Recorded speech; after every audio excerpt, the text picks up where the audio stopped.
नमस्कार दोस्तों, एक बार फिर से स्वागत है आपका अपने YouTube चैनल फ्री स्टडी पर। आज की वीडियो में हम बात करने वाले हैं बिजनेस मैनेजमेंट का एक और नया क्वेश्चन, जिसमें हम जानेंगे वैज्ञानिक सिद्धांत। चाहे आपसे पूछ ले वैज्ञानिक सिद्धांत या टेलर के वैज्ञानिक सिद्धांत, तो आपको सेम ही आंसर लिखना है, क्योंकि जो वैज्ञानिक सिद्धांत है वो टेलर के द्वारा ही दिया गया है। क्वेश्चन चाहे आपसे पूछ ले कि टेलर के वैज्ञानिक सिद्धांत की व्याख्या करिए या प्रबंधन के सिद्धांत में वैज्ञानिक प्रबंधन की विवेचना कीजिए, तब भी आपको सेम ही आंसर लिखना है। इसमें आपको बताना है वैज्ञानिक सिद्धांतों के बारे में। देखिए, एक वीडियो इसके ऊपर और आएगी जिसमें मैं आपको बताऊंगी कि वैज्ञानिक सिद्धांत जो, इस वीडियो में तो हम बात करेंगे कि जो वैज्ञानिक सिद्धांत दिए गए थे 4 टाइप के, जैसे हेनरी फ्योल ने दिए 14 सिद्धांत। इस टाइप से जो वैज्ञानिक सिद्धांत जो थे, जो टेलर ने जो 4 सिद्धांत दिए जिसे हमने वैज्ञानिक सिद्धांत का, वो हम 4 इसमें पढ़ेंगे।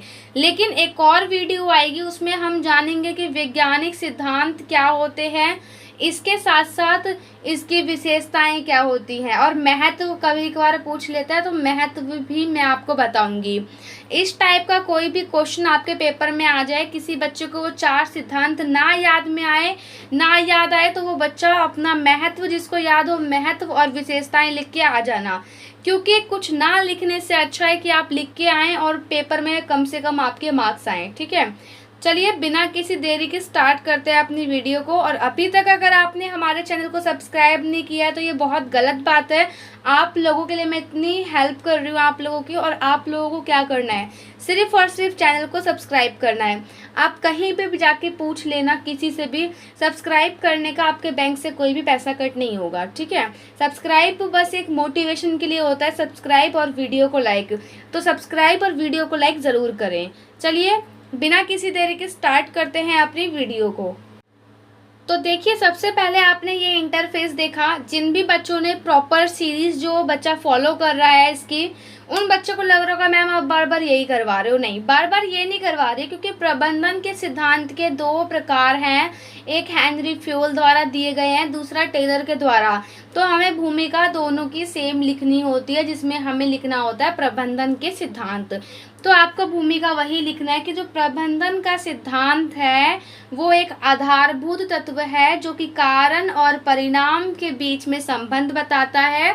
और इसी के आधार पर एक प्रबंधक यानी कि एक मैनेजर अपने ऑर्गेनाइजेशन के भविष्य की कल्पना कर सकता है, और इन सिद्धांतों को ध्यान में रखकर वह छोटी मोटी गलतियों से बच सकता है।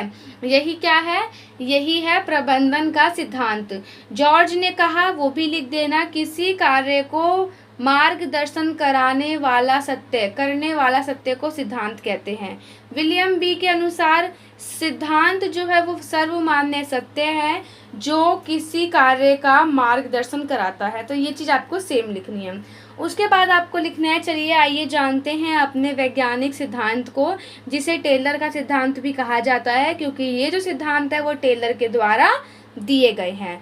तो पहला है वैज्ञानिक पद्धति, ना कि अंगूठा टेक नियम। देखिए, मैं अभी आपको एक गारंटी दे रही हूँ, जैसा मैं आपको इस वीडियो के अंदर करवा रही हूँ ना, आप यूट्यूब पे सर्च कर लीजिए। आज से पहले ना तो आपने ऐसी कहीं वीडियो देखी होगी, और ना ही आपने ऐसा किसी को, मतलब ऐसा ना ही किसी ने आपको पढ़ाया होगा। बस मेरी बातों को ध्यान से सुनना। अभी जहाँ पे भी आपका माइंड हो, आपको इसको यहाँ पे इसको स्टेबल कर लो। यहाँ पे बोला है कि जो वैज्ञानिक पद्धति है, मतलब वैज्ञानिक पद्धति ना कि अंगूठा टेक नियम, उनका पहला मानना था वैज्ञानिक पद्धति। तो वैज्ञानिक पद्धति होता क्या है, यानी कि मैनेजमेंट का हर काम वैज्ञानिक तरीके से करना ही क्या है, वैज्ञानिक सिद्धांत कहलाता है। आप यहाँ पे सिद्धांत वर्ड का भी यूज कर सकते हो। तो पहला जो टेलर ने बोला है वो कहा है वैज्ञानिक सिद्धांत, ना कि अंगूठा टेक नियम। अब भाई, अंगूठा टेक नियम क्या होते हैं? अंगूठा टेक नियम का मतलब ये होता है कि जब हम कोई काम अपनी मर्जी से करते हैं, किससे, अपनी मर्जी से करते हैं, या हम हमारा जो पहले का एक्सपीरियंस होता है उसके आधार पर करते हैं, तो वो होता है अंगूठा टेक नियम। एक बार दोबारा सुनो। अंगूठा टेक नियम क्या होता है? अंगूठा टेक नियम वो होता है जब हम किसी कार्य को अपनी मर्जी से करते हैं या अपने एक्सपीरियंस के आधार पर उस चीज को करते हैं, तो वो होता है अंगूठा टेक नियम। और जो कि ये सिद्धांत टेलर ने मना किया है। टेलर ने कहा है कि वैज्ञानिक सिद्धांत का यूज करना है, ना कि अंगूठा टेक नियम का। यानी कि प्रबंधन का हर एक काम क्या कहलाता है? प्रबंधन का हर एक काम जो कि वैज्ञानिक तरीके से करा जाता है वो कहलाता है वैज्ञानिक सिद्धांत। जैसे आप एग्जाम्पल लिख सकते हो कि पुराने टाइम पर जब किसी की अटेंडेंस होती थी तो रजिस्टर पे प्रॉपर आना जाना, आउट टाइम होता है, इन टाइम होता है, प्रॉपर वहाँ पे सिग्नेचर वगैरह होते थे, यानी कि हाजिरी के लिए अटेंडेंस का यूज़ होता था। बट आज के टाइम पे क्या है, पंचिंग आ गई है। आप भी कहीं पे जाते होगे जॉब करने के लिए, तो जाते हो तो पंचिंग करते हो। पंचिंग से क्या हो गया, मतलब वो वैज्ञानिक पद्धति है, वैज्ञानिक मैनेजमेंट है, वैज्ञानिक सिद्धांत है, ठीक है।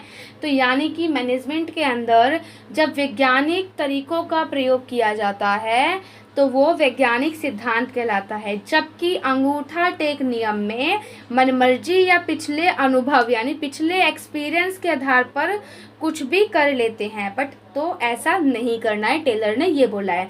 अब यहाँ पे पिछले वर्ड जो है थोड़ा मिस्टेक है, लिखने में प्रॉब्लम, मतलब ई की मात्रा में मिस्टेक है, प पे छोटी ई की मात्रा आती है, तो इस चीज़ को आप ध्यान रखना, ठीक है। अब देखिए टेलर ने यह भी कहा है कि अंगूठा टेक नियम का अर्थ होता है मैनेजर की तानाशाही, क्योंकि मैनेजर के पास ही मैनेजमेंट करने का राइट होता है। और मैनेजमेंट क्या करेगा, मैनेजर क्या करेगा, जो उसने सीखा होगा, जो उसने अपना एक्सपीरियंस उसके पास जो भी 1 साल का 2 साल का रहा होगा, उसके आधार पर वो काम करेगा। तो ये क्या है, ये मैनेजर की तानाशाही है। तो ये चीज़ नहीं करना है, यानी कि अंगूठा टेक नियम का यूज़ नहीं करना है, वैज्ञानिक तरीकों का यूज़ करना है, ठीक है। अब देखिए एग्जाम्पल दिया है यहाँ पर, किसी काम को करने के लिए कितना टाइम सही रहेगा यह आप अपनी मर्जी या पिछले अनुभव से तय करोगे। तो यह अंगूठा टेक नियम होगा। यानी कि किसी काम को करने में कितना टाइम लग रहा है, 1 घंटा 2 घंटा 3 घंटा, हमने अपने एक्सपीरियंस से बोल दिया भाई मैंने जो कॉन्फ्लिक्ट एंड पीस बिल्डिंग का जो पढ़ा था ना, मैंने 3 दिन में पढ़ लिया था। मैं अपने एक्सपीरियंस से बता रहा हूँ कि मैंने 3 दिन में वो सब्जेक्ट पढ़ लिया था। तो हो सकता है मैं जो बिजनेस मैनेजमेंट है वो भी मैं 3 दिन में पढ़ लूँ। तो ये क्या है, हमने अपनी मर्जी से बताया, हमने अपने एक्सपीरियंस से बोला है। तो ये हो गया अंगूठा टेक बात, यानी कि अंगूठा टेक नियम, ठीक है। बट इसी के अगर हम विपरीत देखें तो जबकि आपको जो आपका जो टाइम है, आप वो टाइम पहले काम को करके तय करोगे और वही कहलाएगा वैज्ञानिक सिद्धांत। यानी कि आप ये नहीं बोल रहे कि भाई मैंने कॉन्फ्लिक्ट एंड पीस बिल्डिंग 3 दिन में पढ़ा तो बिजनेस मैनेजमेंट भी मैं 3 दिन में पढ़ लूँगा। यहाँ पर आपको भूतकाल की बात नहीं करनी है। यहाँ पे जो आपको करना है वो सीधा और सीधा अपना कार्य करना है और फिर आपको डायरेक्टली बोलना है कि भाई मैंने ये काम इतने दिन में कर लिया, मैंने ये काम इतने दिन में कर लिया। यानी कि इसमें अनुभव की बात होती है, एक्सपीरियंस की बात होती है, जबकि इसमें पहले काम को करा जाता है और उसके बाद टाइम बताया जाता है कि मैंने ये जो काम है ना 2 से 3 घंटे में कर लिया या 1-2 घंटे में कर लिया है, ठीक है। अब कोई आपसे पूछे कि भाई आपको पढ़ना है, कितनी देर में पढ़ लोगे आप कॉन्फ्लिक्ट एंड पीस बिल्डिंग, आपने बोल दिया कि बिजनेस मैनेजमेंट आप कितनी देर में पढ़ लोगे, आपने बोल दिया कि मैंने कॉन्फ्लिक्ट एंड पीस बिल्डिंग 3 दिन में पढ़ लिया, तो इसी के आधार पर मैं बता रहा हूँ कि मैं 3 दिन में बिजनेस वाला भी पढ़ लूँगा।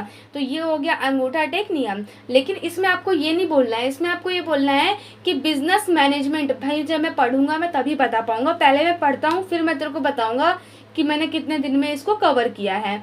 तो यहाँ पे बात होती है कि कितने दिन में कवर होता है वो चीज़। इट मीन्स कि पहले काम को करना है, बाद में टाइम बताना है। सेकंड है सहयोग ना कि टकराव। सेकंड है सहयोग ना कि टकराव, यानी कि जो मैनेजमेंट है, मैनेजमेंट के अंदर सहयोग बहुत ज़रूरी है ना कि टकराव। जैसे वर्कर्स जो हैं, यानी कि जो कर्मचारी हैं, कर्मचारी सोचते हैं कि बॉस काम ज़्यादा करवाते हैं परंतु सैलरी हमें बहुत कम देते हैं।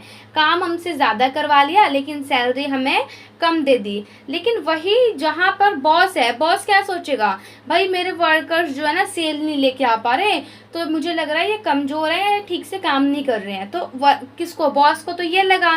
बट यहाँ पर कर्मचारी क्या सोच रहा है कि मुझे कम वेतन दिया जा रहा है, बदले में काम ज़्यादा करवाया जा रहा है।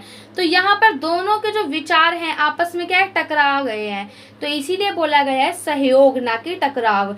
यानी कि मन की बातों को जब आपस में टकराती हैं, एक मन की बात दूसरे मन की बात से टकराती है, तो वो कहलाता है मानसिक क्रांति या सहयोग ना कि टकराव। तो यही चीज है। अब देखिए, टेलर का मानना था कि दोनों की सोच में समानता होनी चाहिए ताकि दोनों मिलकर संगठन के बारे में सोचें। यानी कि बॉस या मैनेजर भी हो सकता है और जो उसके अंडर में काम कर रहे एम्प्लॉय, वो दोनों की जो मेंटलिटी है समान होनी चाहिए। ऐसा ना सोचे कि मेरे से ज़्यादा काम करवा के मुझे कम सैलरी दी जा रही है, ना ही भाई बॉस ये सोचे कि मेरा जो वर्कर है वो काम करने में ठीक नहीं है, वो फ्री की सैलरी ले रहा है। तो ऐसे क्या है, ये आपसी टकराव है। आपसी मीन्स फाइटिंग वाला नहीं, मानसिक टकराव है, मानसिक और आपसी टकराव है। इसीलिए जो टेलर हैं, टेलर ने इस सिद्धांत को मानसिक क्रांति का नाम दिया है, क्योंकि इसमें क्या है, मन की बातें होती हैं एक बॉस की और एक कर्मचारी की, वो आपस में ही टकराती हैं। यानी कि मन की बातें आपस में टकराती हैं, इसीलिए मानसिक क्रांति का नाम दिया गया है। और उन्होंने अपने इस सिद्धांत के अंदर ये बोला है कि दोनों को ही अपने एटीट्यूड को चेंज करना चाहिए। अब इसकी हिंदी आप लिख लेना अपने अकॉर्डिंग। चेंज को बदलाव कहते हैं, एटीट्यूड को सर्च करके लिख लेना कि टेलर का मानना है कि दोनों को ही, बॉस और कर्मचारी को, अपने एटीट्यूड में बदलाव लाना चाहिए। दोनों को ही संगठन के प्रति सोचना चाहिए, ना कि एक दूसरे के प्रति। उसके बाद है थिंक पॉजिटिव, यानी दोनों को सकारात्मक सोचना चाहिए। ऐसा ना सोचे कि मेरे साथ गलत हो रहा है, ना वो सोचे बॉस कि मेरा जो एम्प्लॉय है वो फ्री की सैलरी लेके जा रहा है। उसके बाद यहाँ पे एक लाइन लिखी, share profit between workers and boss when production is मोर।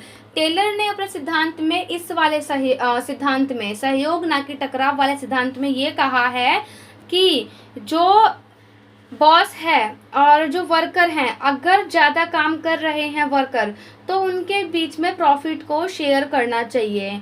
वो प्रॉफिट को शेयर इंसेंटिव के रूप में भी कर सकते हैं अगर प्रोडक्शन ज़्यादा होता है तो।